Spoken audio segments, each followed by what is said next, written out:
chord patterns is one of the fastest ways to make your sight reading faster. And in today's tutorial, I'm going to share 3 of those chord patterns with you so that you can get to know them and make your sight reading 10 times faster. We're going to go through several real musical examples so that you can see these chord patterns in action. And I'm not just going to show you these chord patterns and then leave you on your own. I want you to make sure to stay tuned to the end of the video because I'm also going to show you exactly how to master these chord patterns so that they truly do make your sight reading 10 times faster. Hey piano people, I'm Ashley. Welcome to Ashley Young Music Studio. You're about to learn how to practice a whole lot smarter, not harder. Let's dive in. The first chord pattern that's going to make sight reading 10 times faster is closed broken chords. And you can see here in the Moonlight Sonata, we have closed broken chords in the right hand.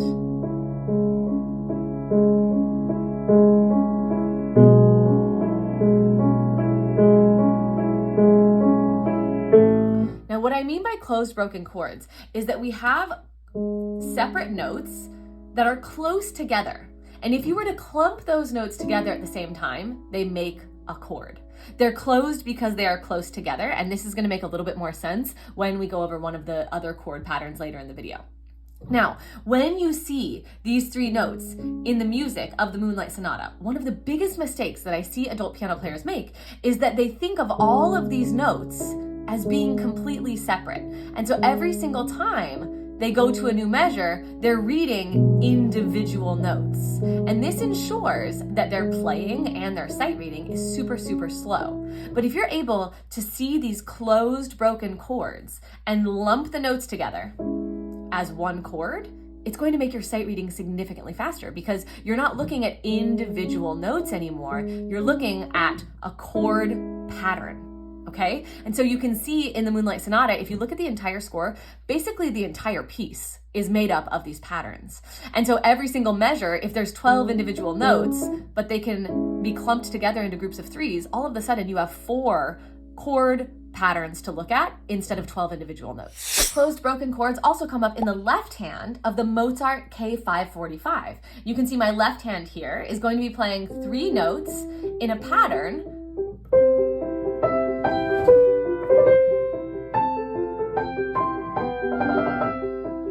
Now, same thing as the Moonlight Sonata. Most adults will see these notes and they'll start to read these as individual notes. And that's going to ensure that the left hand stays slow and clunky, and it just makes it a lot harder to sight read because you're overwhelmed by the amount of notes in the left hand. But in this case, we can clump 4 notes together. This is an Alberti-based pattern, and we can clump 4 notes together to form a closed chord. Okay, so now all of a sudden, my left hand does not have 8 individual notes per measure. It really just has 2 chords. And the more I can clump those notes together and think of this left hand pattern as being broken chords, the easier it's going to be for my brain to remember these notes and for my hands to be able to play them. In just a couple of weeks, I am putting on a free 4-day piano event called Piano Practice Lab, where you get to hang out with me in Zoom, and I'm going to help you design a weekly practice routine that helps you move beyond the notes to that confident musical expression. Piano Practice Lab is a fantastic event where people learn so much, it's mind-blowing, and I only put it on a couple of times a year. So pause the video, go to the link in the description, reserve your free seat in Piano Practice Lab, and then come back and finish watching this tutorial. The second chord pattern that's going to make sight reading 10 times faster is out of order broken chords. Now you can see in the Chopin Nocturne in B flat minor, my left hand is going to be playing broken chords that are really spread apart, and the notes are out of order, so they're not necessarily going like root of the chord, third of the chord, fifth of the chord. They're mixed up, and they're very open because they're spread out.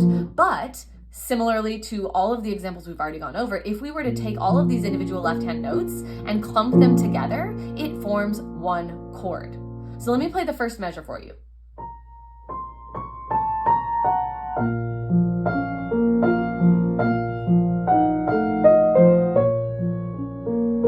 If I were trying to sight read this, or even if I were trying to learn this piece, and I were looking at individual notes, it's going to be really hard. because there's a lot of notes. Here in this first measure, I have 1, 2, 3, 4, 5, 6, 12 left-hand notes.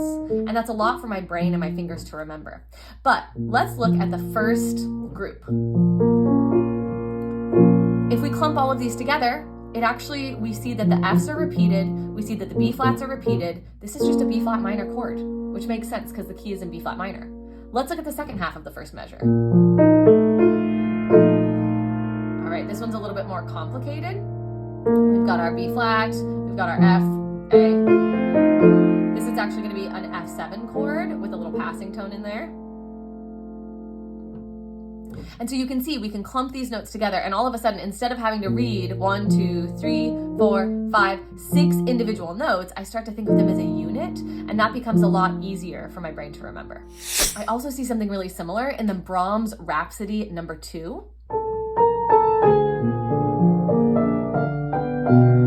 Right there. And you can see in the left hand, if I were to take all of these notes, 4, 5, 6, 7, 8, 9, 10, 11, 12. There's 12 left-hand notes that all separately are so confusing, but this measure can be broken up where if I take 1, 2, 3, 4, 5, 6, the first 6 notes, it makes a B flat major chord.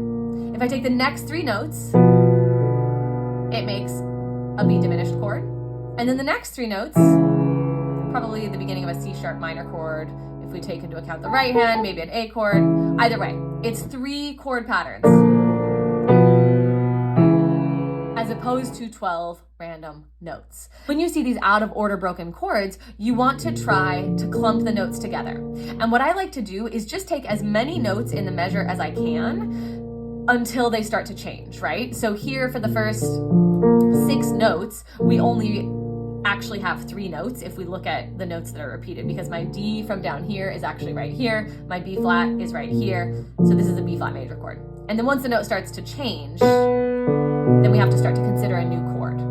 But looking at these as blocked starts to help you see those chord patterns, which makes it a lot faster. If you're enjoying this tutorial, go ahead and give it a thumbs up. Make sure you subscribe to the channel so that you don't miss any of the other free tutorials that I put out on a weekly basis. Comment below, let me know what you find helpful, and grab the link of this video and share it with a friend or with a group of adult piano players so that they too can learn how to sight read 10 times faster. The third pattern that's going to make sight reading 10 times faster is open chord jumps. Now this happens in the famous Nocturne in E flat major by Chopin.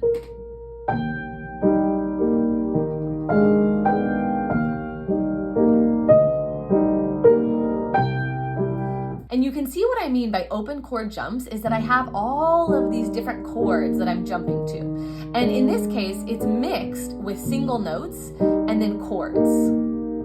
Now, if I were to look at all of these very separately, which is what a lot of piano players do, the left hand stays really slow, and it's also really hard to get any sort of speed or fluidity. But when I look at the first 3 chords, or the first 3 groups of notes, and I clump those together in the first measure, you can see, again, it's 1 chord because I'm just playing E flat, G, B flat, and those 2 are repeated. So it's just an E flat major chord. So this first beat of measure 1, while it's 3 separate chords or notes that I'm playing, it's actually just forming an E flat major chord. And the same is true for almost every single beat in this Chopin piece. And so instead of looking at 3 individual chords, I'm going to now think of this one beat with these 3 individual parts as just being an E flat major chord. That's going to help me memorize it, that's going to help me make sense of it in my brain, and it's going to help me get there a lot faster when I'm practicing and sight reading it. I also have open chord jumps in the Brahms Intermezzo, Opus 118, No. 2. You can see if I just play the left hand, it's single notes mixed with chords. Oops, playing some wrong notes there. But you can kind of see. Now I'm going to play it with the right hand so you can see. So I have chord in the left hand, and then single note, chord,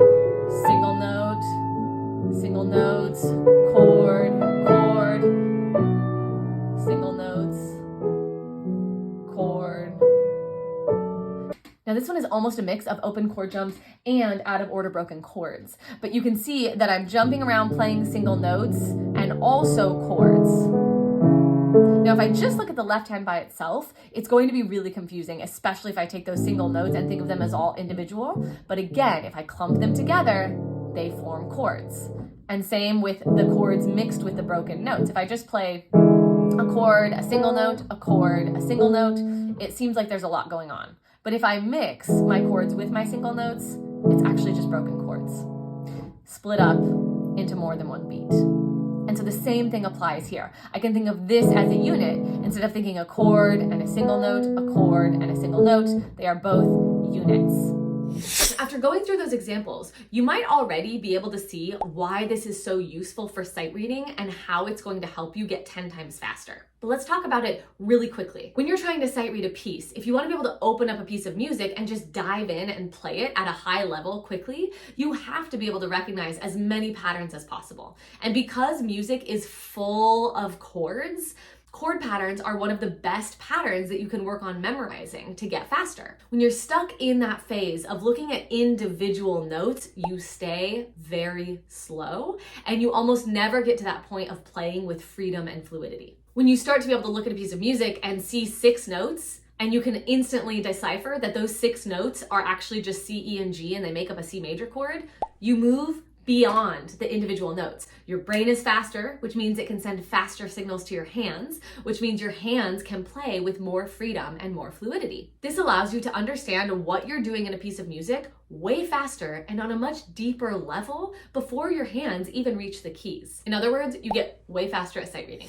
I go a lot deeper into this topic in a free class that I recently taught. And in this class, I give you 3 simple steps that you can take to make your sight reading so much faster with less wrong notes and with that freedom and flow. If you want to grab that free class, I'll link it in the description and also right here on the end screen.